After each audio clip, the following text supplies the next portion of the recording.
Hello, my name is Betsy Webb and I'm the Superintendent of the Bangor School Department. Today I have guidance counselors with me to talk about bullying prevention and what we do in the Bangor School Department. First thing I'll do is have each of these people introduce who they are and what school they work with. Let's start with you, Lauren.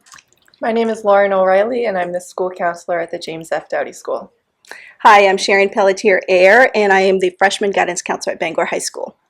Hi, I'm April Wardwell, and I am the pre-K through 3rd grade guidance counselor at Fruit Street School and Abraham Lincoln School in Bangor.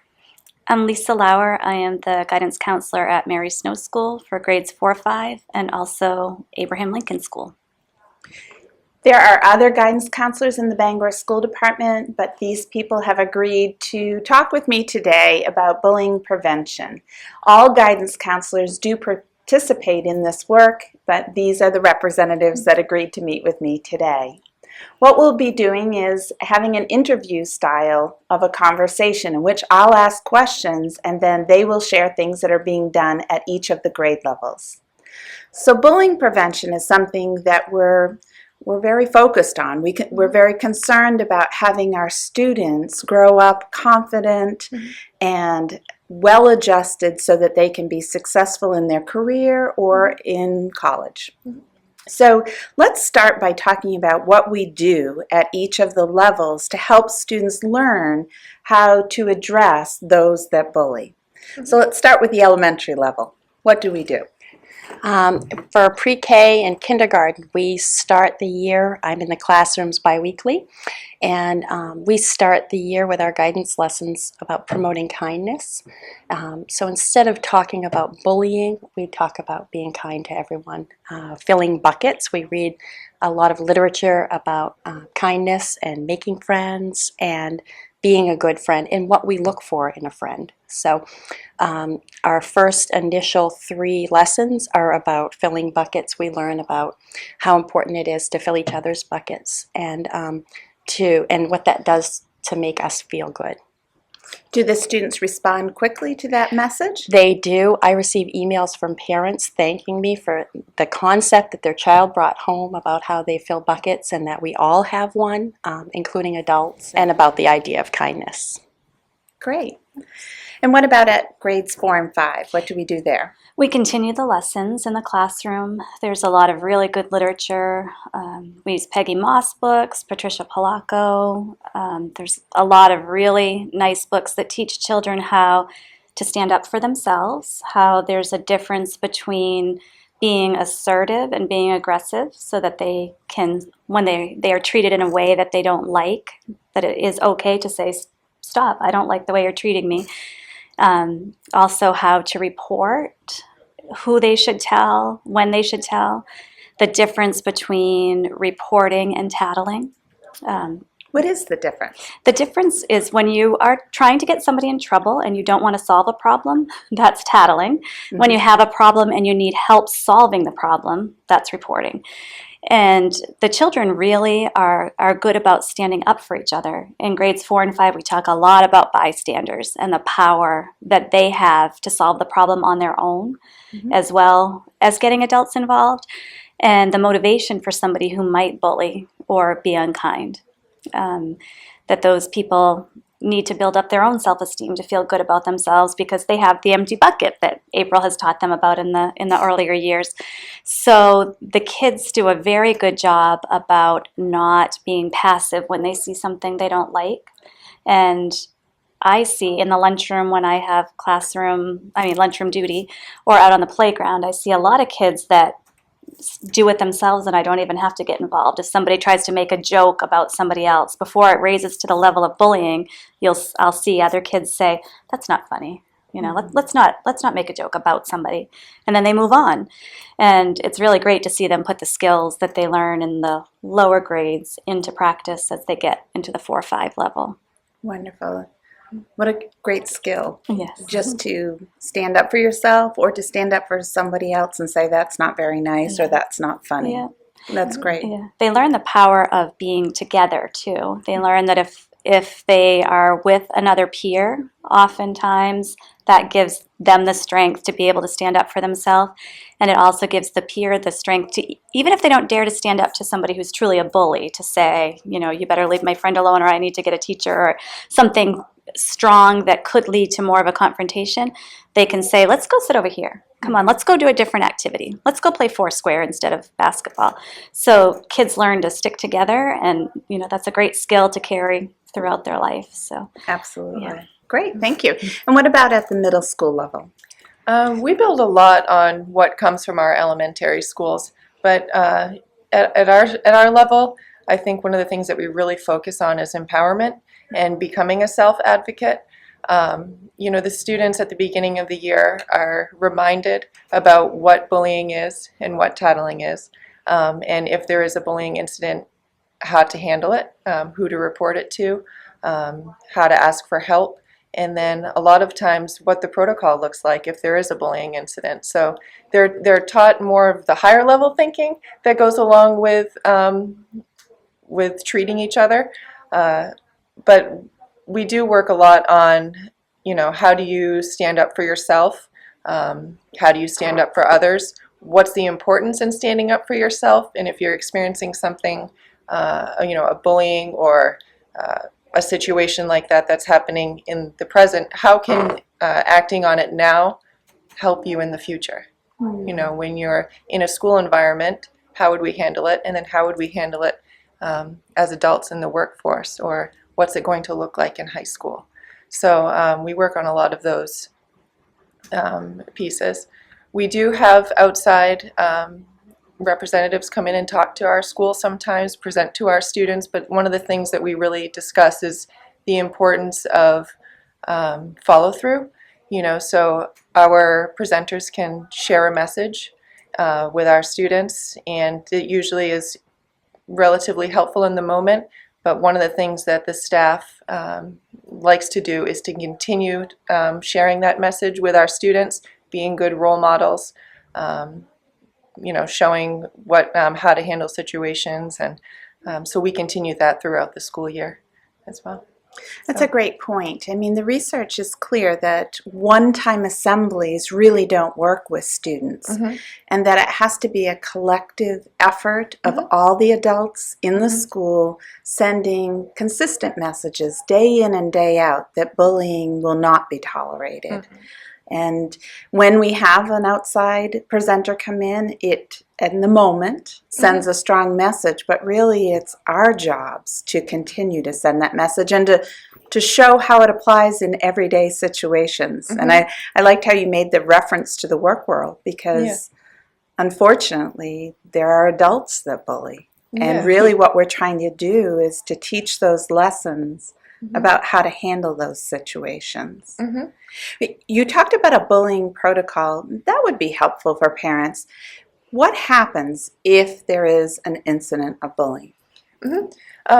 Typically, if a bullying incident is reported and is deemed as bullying rather than tattling, our administration gets involved, and there's usually some type of investigation that happens where the victim of the bullying is spoken to and shared their side of the story, and then those that are the bulliers are then met with, and you know, the administration makes their decision on the consequences.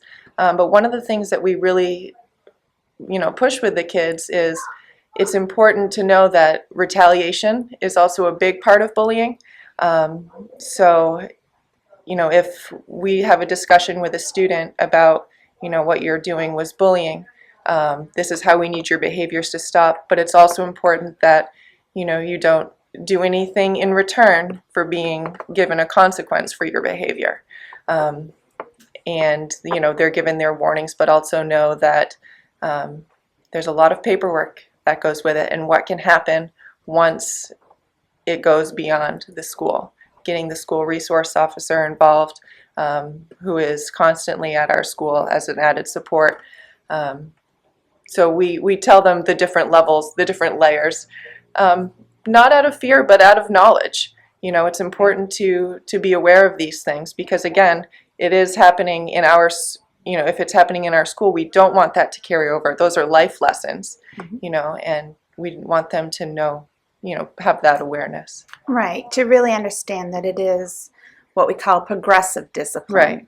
Maybe somebody in the beginning didn't intend to hurt someone's feeling, and a warning is appropriate, and we review that policy again to Right. explain the ramifications of what can happen if you continue to exhibit this type of behavior. And clearly retaliation is not tolerated, No. and that would have a more severe consequence. So you're absolutely right that we want to educate. That's Right. number That's one. the purpose. That's the purpose. We want to educate. Great. Now, what about at the high school? What do we do there? Well, luckily the students come to the high school with a lot of this knowledge and a lot of the skills that they need to be able to get along as a community. And a lot of maturity happens by the time they get to high school, so they really have a handle on these skills. But beyond that, there's this idea at the high school that there is this diversity. There's a diversity of thought, of interests, and students really seem to respond to that and really respect that. I was just having a conversation with a student a few days ago who really said she loved Bangor High School because she could find her group, a group of students with common interests. But at the same time, there's that respect for each other and the fact that not everyone's going to think the same way you do. And I think a lot of the work on that respect happens in the classrooms with staff members who really, anytime there is a class discussion, will really reiterate these ideas of being respectful to one another and how to treat each other. But certainly at the beginning of the year, when we spoke with our freshmen as they were coming to the high school, we let them know that we want this to be a safe environment for them. That if they are not feeling safe, that there are staff members who will listen to them, who will ensure that they're safe and that it's a good learning environment for them. Absolutely. I mean, I think first of all, everyone has the right, number one, the legal right to attend a school that is safe and to work in a school that is safe. Right. And I think that, when we look at our strategic plan, we have a fourth overarching goal, which is environment for success. And to us, safety is number one. Yeah. And I think I love how you talked about diversity of thought and passion and interest. I mean, that's what makes the world wonderful. Right. And so we want them to understand that diversity is part of it. Yeah. But how to respect those differences and then also the commonalities. Right, exactly. And, so I think students, when they do come to Bangor High School, have the opportunity to pursue those different passions, those different interests, but also they know that there are staff members who have their back, who, if there is something that isn't going right, that they can come to the staff member, and a staff member will take this seriously. Because a lot of times, a lot of disagreements might not seem like a huge thing to an adult, but to a student, it is a big thing. So it's important to take it seriously, and we do. I've had lots of conversations with teachers on how to deal with different situations, so they're very alert and vigilant in the classroom and take it to the next step as well. That's a great point. I mean, even as adults, there are times that we're more sensitive to a hurtful comment than other times. Right. And I think the aspect of advocating for yourself to say, I don't appreciate that comment. And just learning to have that voice of how to say something that can maybe address the issue in the beginning before it becomes a bigger issue. Right, and learning those skills, because these are skills that we need to use in the workforce as well. Right. So just learning how to be able to interact with other people, even when you have a disagreement sometimes, so it doesn't escalate. I think those are crucial skills. Right. Oftentimes I'll have, if I have a student come in with a concern and they want me to jump right in and handle it for them, I, remind them, if it's not a bullying situation, if it's more of a tattling situation, that's important to learn those self-advocacy skills. Practice. It's really uncomfortable. and it feels Right. awkward, and but you gotta try it, and those are all life lessons. And that it'll we have to benefit teach. them later on in life. So, And we role play those skills in kindergarten, in first grade. right. Yeah, mhm. We start them early. Mhm. I know that in in schools in the past, there were areas of the schools that were not safe. Mhm. The research has labeled them Mhm. different zones Mhm. or whatnot. Can you share what we have done as staff members of the Bangor School Department to try to address the areas that maybe historically were not safe? Lunchrooms, hallways, Mhm. playgrounds. What are the things we've done? You know, at our particular school, and I know it's like that in other schools, it's a presence of the faculty. You know, in transition time, that's what we know, that's always a big time for potential things to happen. Our teachers are present, our administration is present, other staff members are in the hallway interacting with the kids in a positive manner, modeling correct behaviors. You know, so just kind of having that presence around us in the lunchroom in the mornings. We know that can sometimes be a problem outside on the playground.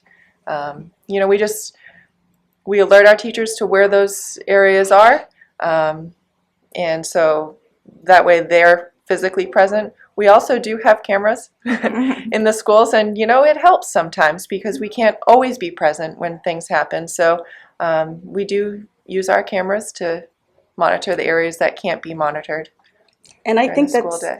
I think that's a great point that staff members are out in the hallways, not just to look for these incidents, but just to interact with the students, so that they know us. They can feel comfortable coming to us. I think that's huge in prevention. I agree. I think it's the same for, at our level, it's the playground. The playground is a place where we can start practicing those skills right in the moment. I look for students who are by themselves or who may not have anyone to play with, and look for opportunities to help them practice the skills of making a friend or asking someone else if they can join in. So. I did playground duty with you Yes, recently. you You're did. very good at Thank it. She was running across, and I was like, "Whoa!" But just you have to have eyes Yes, on, and- you have to be looking for situations. And You this do. just happened to be where two girls were playing, and you could see in their play weren't aware of the boundaries, and so that's why you were running to make sure they knew. Wait a minute, back this way. Yes, But they were enjoying their play. exactly, exactly. So not only making it a safe place, but also a place where they're all having fun and being friends. I think it's like, I know that you're used to my emails when I say all hands on deck. Mhm. And it's really just making sure that all staff members are out and about, greeting students, you know, saying their name. Good morning, how are Yeah, you? that's good. How was math class? Oh, I saw you playing that game last night. And it's showing that we are accessible and that we're here if something goes wrong. Yep. And I think that's so important. And we're fortunate to have great security equipment and a partnership with the Bangor Police Department and the Fire Department. And it's wonderful when they join us on campus and are visible as well. Right. And I think everyone showing that we want this environment for success. That's the most important thing. You talked about the cameras. Yeah. We also have cameras on all of our school buses. Yes. And that's helpful. You know, we think about the bus stop. That's a place where we do not have school personnel supervising. What if someone is bullied at the bus stop? What should they do? Well, if a parent calls into our school and says that there was an issue at the bus stop, what we recommend is that they call the bus, they call Sear Bus, but we also tell them that the police department's available. And in some situations, we've had our school resource officer present in the mornings, you know, that we've had trouble at this bus stop. Officer Warner, would you mind being present at that bus stop in the morning, just to kind of be observant of the things that are happening and to just, you know, let the kids know that you're there. But we do encourage the families to follow up with the police department just because it was off school grounds, and they'd be able to help more readily than we'd be able to. Great. And I think the first thing is to report to the bus driver Yeah. or to the principal or someone at the school guidance counselor. And certainly we work with the Bangor Police Department to address those issues. And so We also work with the students involved. It carries over into the school, even though it didn't happen on school grounds. When kids get off the bus, they're upset if something happened. And we listen to them, hear both sides, talk to the parents, and follow up. And sometimes there are consequences from the bus company, and sometimes it's a student that has already had a warning at school, and with the progressive discipline, it continues, it moves forward because maybe that student is continuing with the same target or the same behavior that they've already been warned about. So we do follow up on our end as well, because even though it doesn't happen at school, it doesn't stop when they step off the bus either. So it affects their learning. what about social media? That's brought I in knew a that was whole coming. different level. Oh, What kinds of advice do we give students about social media? Parents, I mean, what are the things that we share? We just had a class discussion on social media, and so we talked about, some things that a lot of people might say something or type something out that they would not say to someone in person. So we talked about that, and all of the kids kind of nodded. So hopefully developing that awareness of that words can hurt, and to be careful what you are putting on social media. So giving them these tools to, take power or take these matters into their own hands, so that they are accountable for what they put out there. That what is on the internet will stay on the internet forever. And so what kind of presence do they want to have? What kind of reputation do they want to send out to the world? So really that awareness, but also talking to parents about, really making sure that they kind of monitor what's going on online, so that none of these instances come into the school as well. Absolutely. Kind of goes right back to being a kind person and filling buckets with nice comments rather than negative comments. Right. No question, whether electronically or in person. Yeah, that's the thing. I mean, the social media is inevitable. It's going to happen, and it's going to continue. So, being safe online, being kind to others, protecting yourself, protecting your friends, and a lot of that education, just learning it now in elementary schools and middle schools and high schools, but continuing on, because we know some of our parents, are still trying to understand the world of social media as well. Yeah. So it's a continuing educational process. I just heard a speaker from NASA. He is a former York High School graduate. He attended Annapolis. He was a Navy SEAL. He now works for NASA, and he is the chief astronaut. Cool. And one of his lessons on leadership that he expressed was that in order to go to the next level of success, it often comes down to, are you a nice person? Because people are as smart as you. People are as tough as you are. People are physically fit like you are. But it really comes down to, are you a great team member? And do you bring out the best in others? I thought it was such a great motivational talk. Right. And that's, a lot of colleges and universities will log on to social media accounts to see what students are putting out there. So that's what I was getting to when saying, what kind of reputation do you want to have on the World Wide Web? What do you want people to know about you? And hopefully it's they'll see a kind, hardworking person who really has a focus on the future. Wonderful.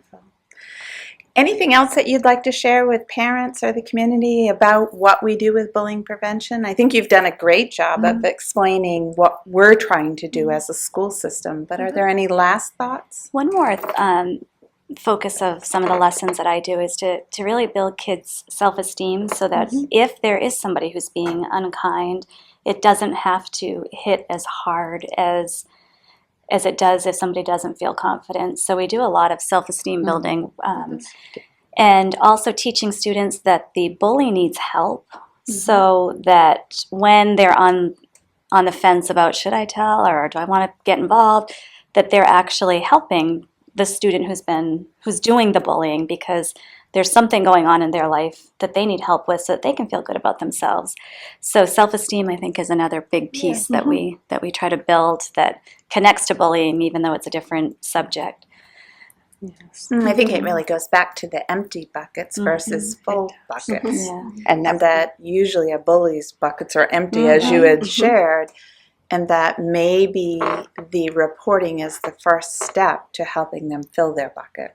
No question. And add to that, part of that concept is we can never fill our bucket by dipping into somebody else's. So we can only do that by filling someone's. So Great. What I think is just most important is I really do think, unlike other places, the Bangor School Department is a community, and it is a family. And I think we've just seen how it just blends so nicely from the elementary schools right up through the high school, and that our willingness to step in to help, and that we don't want any student to feel unsafe. That's our goal. And successful, safe, happy. That's what we're looking for. And so we're a family. Yeah, absolutely. That's a great point. I think we've all worked in other school systems, am I correct? Yes. And I agree with you that this is something, the Bangor School Department is a great school department. We have warts like everybody else, things that we continue to work on, but I would agree with you that we make it a top priority to make sure it is a safe place. Yes. And we take it seriously. If a student comes into my office and says there is something happening, I listen. And a lot of times students want to be heard. That's the first step, and want to know that they're going to be supported, and want to know that staff members are going to take this seriously. Our assistant principals are great about handling any disagreements with students, and can handle it in a way that will help them develop their skills rather than just being punitive. It's about teaching these students, these young adults really, to become successful, productive adults later on. And so we do take it seriously. These students are heard and they are supported. Great. Well, I want to thank all of you for the work that you do. And on behalf of all guidance counselors, I want to thank everyone for the work that they do. Such a critical component of our success. And certainly we work with all staff members on bullying prevention, but I know you play a key role in those lessons. Thank you. Thanks.